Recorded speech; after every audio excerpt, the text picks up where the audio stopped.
మనం షాప్ పెట్టుకున్నాక ఒకటి మైండ్‌లో ఫిక్స్ అయిపోండి. షాప్ పెట్టుకున్నాక మన షాప్‌లోని డిస్‌ప్లే అయినా, వస్తువులైనా ఎప్పుడు చిందరవందరగా ఉండొద్దు. కస్టమర్ వచ్చి వస్తువులు కొన్నాక కూడా చిందరవందరగా ఏమైనా ఐటెమ్స్ అయితే వాటిని మనం ఎప్పటికప్పుడు డివైడ్ చేసుకొని ఏ వస్తువుకి ఆ వస్తువు డివైడ్ చేసి నీట్ చేసి డిస్‌ప్లే చేయాలి.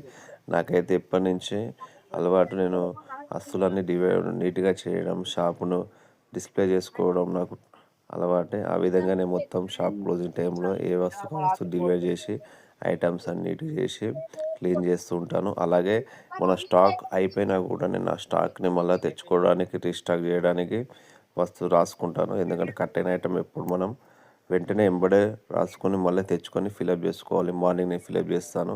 ఆ విధంగా మన షాప్‌ను ఎప్పటికప్పుడు మెయింటైన్ చేయడం వల్లనే మనకు గ్రోత్ అనేది రీచ్ అవుతుంది. ఇప్పుడైతే మన ఛానల్‌ని లైక్ చేయండి, షేర్ చేయండి, సబ్స్క్రైబ్ చేసుకోండి ఫ్రెండ్స్.